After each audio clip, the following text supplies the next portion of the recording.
The new mayor of San Francisco, London Breed, is disgusted and appalled at the third world conditions resulting from decades of democratic policies that have left the streets covered in human excrement. In an interview with NBC Bay Area, Breed admitted that the streets were littered with human shit and warned it poses significant health risk to the public. Zero.com reports, "I will say there is more feces on the sidewalks than I've ever seen growing up here," Breed said. "That is a huge problem, and we are not just talking about from dogs. We're talking about from humans." Unfortunately, her solution is to simply ask the city's estimated 7,500 vagrants to kindly stop with all the street squatting and clean up after themselves. Considering that 39% of homeless surveyed in San Francisco's homeless census claim to have mental health issues, we're not entirely sure how this policy will work. When pressed about whether her plan calls for harsher penalties against those who litter or defecate on city streets,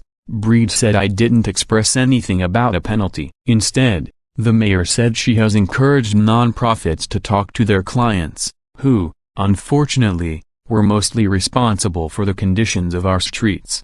NBC Bay Area, "I work hard to make sure your programs are funded for the purposes of trying to get these individuals help, and what I am asking you to do is work with your clients and ask them to at least have respect for the community, at least clean up after themselves and show respect to one another and people in the neighborhood," Breed told NBC, referencing her conversations with non-profit groups aimed at serving the homeless. San Francisco's huge problem isn't restricted to poo either. The city is full of drug addicts who are more or less allowed to just do their thing. On Friday, 2 days after Breed was sworn into office, she went on a jaunt around the city in an afternoon stroll, where a guy was literally prepping to shoot up as she walked past. San Francisco will spend around $280 million this year on homeless housing and services, roughly 40% higher than the city spent 5 years ago. Meanwhile, the number of homeless has remained more or less steady at 7,500. The city spent $65 million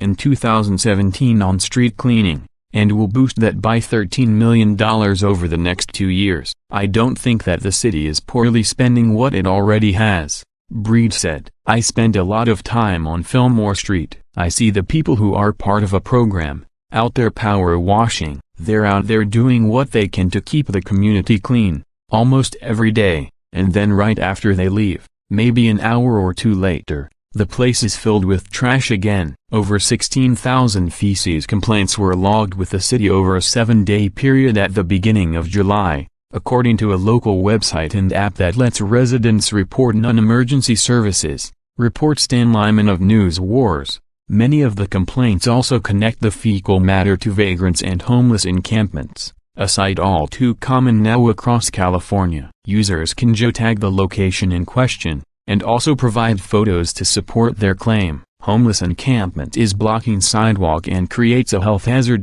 Trash and feces," writes one user. "Please move them, and send a cleaning crew. Sidewalk is impassable, forcing pedestrians into the street." "Homeless individuals sleeping along Funston between Clement and Gary," writes another user. "Observed homeless people shooting up at 5 p.m. on Monday, July 2nd. Lots of feces and garbage in the area. Please clean up area and see if homeless individuals need services." A recent NBC Bay Area investigation into the alarming volume of trash, drug needles and fecal matter around a 153-block area of San Francisco revealed trash on every block, 100 needles, and more than 300 piles of feces along the 20-mile stretch of streets and sidewalks. As the investigative unit photographed nearly a dozen hypodermic needles scattered across one block, a group of preschool students happened to walk by on their way to an afternoon field trip to City Hall. "We see poop, we see pee, we see needles, and we see trash," said teacher Adelita Orellana. "Sometimes they ask what is it, and that's a conversation that's a little difficult to have with a 2-year-old, but we just let them know that those things are full of germs, that they are dangerous, and they should never be touched." NBC Bay Area. Meanwhile, residents and tourists alike are turning green over the rampant squalor. Now, it's starting to affect the city's bottom line. Earlier this month, A major medical convention expected to bring in 15,000 visitors and drop $40 million in less than a week decided to permanently move to another city. From the San Francisco Chronicle, it's the first time that we have had an out-and-out cancellation over the issue, and this is a group that has been coming here every 3 or 4 years since the 1980s, said Joe D'Alessandro, president and CEO of SF Travel, the city's convention bureau. They said that they are committed to this year and to 2023, but nothing in between or nothing thereafter, D'Alessandro said. After that, they told us they are planning to go elsewhere. I believe it's Los Angeles. The doctors group told the San Francisco delegation that while they loved the city, post-convention surveys showed their members were afraid to walk amid the open drug use,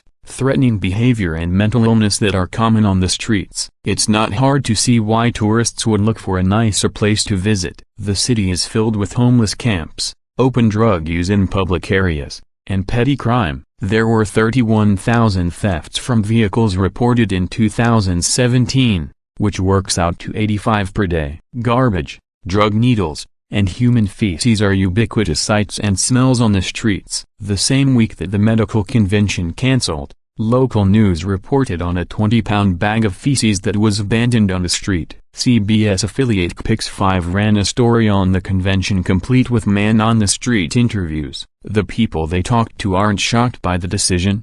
Tourists once took home memories of famed cable cars. These days, too often it is of the image of someone begging, or dancing in circles, or just wandering around the streets intoxicated or mentally ill. You can smell it, says one tourist. I come from a third-world county and it is not as bad as this, says another. Here's the report. Last month we reported on an Australian couple visiting the city who were shocked by what they saw after deciding to walk back to their hotel. Is this normal or am I in a bad part of town? Just walked past numerous homeless off their faces, screaming and running all over the sidewalk near Twitter HQ and then a murder scene. Wife is scared to leave hotel now, reads a Wednesday posting by Reddit user /u/Nashtendo. It was my wife that was scared and it was partly the massive concentrated, drug-affected homeless mixed with a guy being rolled into an ambulance dead. /u/Nashtendo. We did Law and NYC on this trip too. Both felt safer, he said later in the thread, adding syringes were visible, people were staggering, others had wide aggressive eyes. Off their faces might be an Australian thing, sorry, but I meant just visibly drug-affected. Another Reddit user replied, it's pretty normal. I'm honestly hoping tourists will realize how shitty this city has become and stop coming. Maybe the loss of income will finally push the city to stop allowing the rampant drug dealing and homeless people treating the entire city like their toilet. You would think a city that depends so heavily on tourism and conventions for the bulk of their income would put more effort into maintaining a certain standard, but there is rampant drug dealing out in the open in some of the most heavily tourist areas. The city know about it. They just don't care. You see things on the streets that are just not humane. Kevin Carroll, executive director of the Hotel Council of San Francisco, told the Chronicle's Heather Knight in April. People come into hotels saying, what is going on out there? They're just shocked. People say, I love your city. I love your restaurants. But I'll never come back. Complicating matters is the fact that the city distributes nearly 5 million needles each year through various programs aimed at reducing HIV and other health risks for drug users who might otherwise share needles. The city distributes an estimated 400,000 syringes each month through various programs aimed at reducing HIV and other health risks for drug users. About 246,000 syringes are discarded through the city's 13 syringe access and disposal sites, but thousands of the others end up on streets, in parks and other public areas.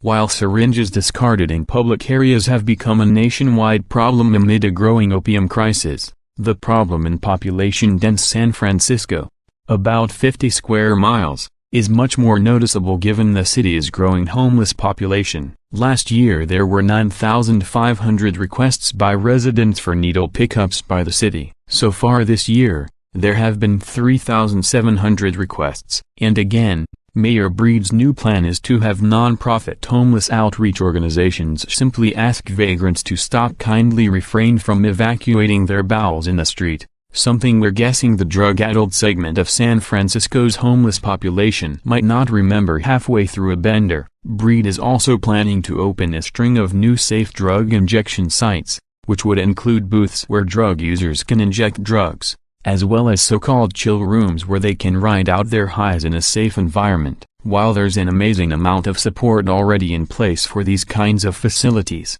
there's still a need to bring in the community as a whole, and that's why we support a project like this, said a spokesman for Glide Memorial Methodist Church in the Tenderloin, Robert Avila, to the SF Chronicle. It's about getting people off the street, from shooting up publicly and getting needles off the streets, said Mayor. These places provide a location for people to be when they're going through what they're going through after they shoot up. We hope to God there are toilets,